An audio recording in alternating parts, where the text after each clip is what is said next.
आवाज जनता की। कि लोग क्या बोलेंगे भाई, इनके समय में तो लाठी गुलाबन तेल पिलावन रैली होता था, ये प्रगति यात्रा करते थे। ये लोग तो किस तरह की रैली करते थे पटना में, किसको नहीं मालूम है। मुख्यमंत्री आवास में लोंडा नाच होता था, किसको नहीं मालूम है। अपराधी को क्या स्थिति था, वो क्या बोलेंगे अल्पसंख्यक के लिए। सिर्फ अडवाणी के रथ रोक करके क्या इस मुसलमान के, बिहार के मुसलमानों का दाल भात चल सकता है? उनके बच्चों की पढ़ाई हो सकती है, उनके बच्चे आगे बढ़ सकते हैं, क्या IAS IPS बन सकते हैं?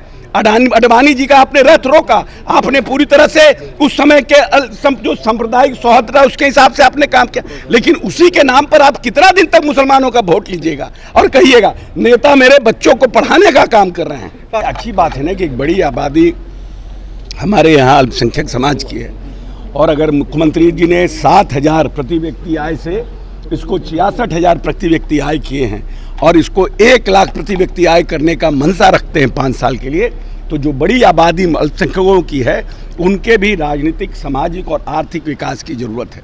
तो निश्चित रूप से उनके माध्यम से जो लोग लंबे समय तक हाशिए पर हैं, मुख्यधारा से नहीं जुड़ पाए हैं, उनको मुख्यधारा में जोड़ना, उनके लिए भविष्य का निर्माण करना। ये बिहार 3.5 करोड़ के बजट का बिहार था जब माननीय नेता आए थे। अल्पसंख्यक कल्याण विभाग का बजट मात्र 3.5 करोड़ था और आज नेता ने इसको 1,000 करोड़ का बनाया है।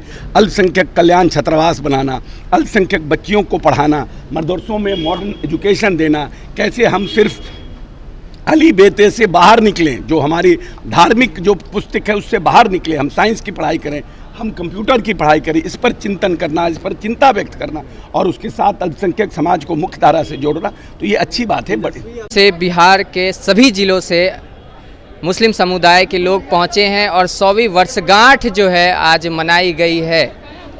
आपको बता दें कि अल्पसंख्यक संवाद रखा गया और 100वीं वर्षगांठ जो है मदरसा बोर्ड की रखी गई, मनाई गई है और इसमें अशोक चौधरी भी पहुंचे हैं। तमाम बिहार के बड़े नेता मंत्री पहुंचे हैं और अशोक चौधरी से हमने बातचीत भी की है और हम सुनाएंगे आपको कि अशोक चौधरी किस तरीके से मुसलमानों के हित के लिए लड़ाई जो है लड़ने की बात कर रहे हैं और कह रहे हैं कि हम लोग ही सिर्फ अल्पसंख्यकों के लिए सोचते हैं और हम लोग ही काम करते हैं, बाकी विपक्ष के लोग सिर्फ तंज कस सकते हैं। हम आपको सुनाएंगे अशोक चौधरी क्या कुछ कहते हुए नजर आए हैं। अल्पसंख्यक समाज के लोगों से संवाद किया, उनकी समस्याओं को सुना। क्या अच्छी बात है ना कि एक बड़ी आबादी हमारे यहाँ अल्पसंख्यक समाज की है, और अगर मुख्यमंत्री जी ने 7,000 प्रति व्यक्ति आय से इसको 66,000 प्रति व्यक्ति आय किए हैं और इसको 1 लाख प्रति व्यक्ति आय करने का मंशा रखते हैं 5 साल के लिए, तो जो बड़ी आबादी अल्पसंख्यकों की है उनके भी राजनीतिक, सामाजिक और आर्थिक विकास की ज़रूरत है। और आज मदरसा का 100 साल हुआ है, जो मदरसा अल्पसंख्यक समाज में शिक्षा की रोशनी जगाता है, तो निश्चित रूप से उनके माध्यम से जो लोग लंबे समय तक हाशिए पर हैं, मुख्यधारा से नहीं जुड़ पाए हैं, उनको मुख्यधारा में जोड़ना, उनके लिए भविष्य का निर्माण करना। ये बिहार 3.5 करोड़ के बजट का बिहार था जब माननीय नेता आए थे। अल्पसंख्यक कल्याण विभाग का बजट मात्र 3.5 करोड़ था और आज नेता ने इसको 1,000 करोड़ का बनाया है। आप इसी से पता कर लीजिए कि कितना गुना बजट का बढ़ोतरी हुआ है।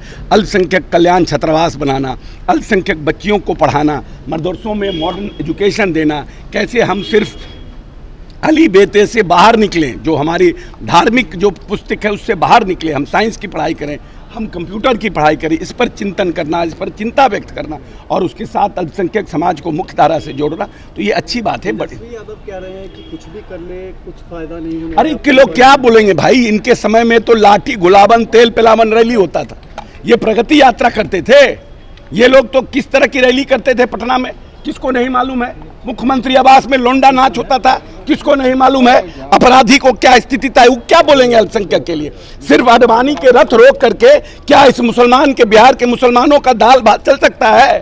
उनके बच्चों की पढ़ाई हो सकती है, उनके बच्चे आगे बढ़ सकते हैं, क्या IAS IPS बन सकते हैं? अडवाणी जी का आपने रथ रोका, आपने पूरी तरह से उस समय के जो सांप्रदायिक सौहार्द था उसके हिसाब से आपने काम किया, लेकिन उसी के नाम पर आप कितना दिन तक मुसलमानों का वोट लीजिएगा और कहिएगा नेता मेरे बच्चों को पढ़ाने का काम कर रहे हैं। पार्लियामेंट में एक बिल आया सर, एक पार्लियामेंट में एक बिल आया और नहीं नहीं देखिए, अंदर में जो लोग हैं वो लोग, कुछ लोग जो 1647 मदरसे हैं उनके सरकारीकरण की बात कर रहे हैं, तो उसका एक प्रोसेस है भाई। ऐसा तो है ना कि मुख्यमंत्री किसी भी कमेटी आएंगे, सबको प्रोसेस है और चरणबद्ध तरीके से उसको किया जाएगा।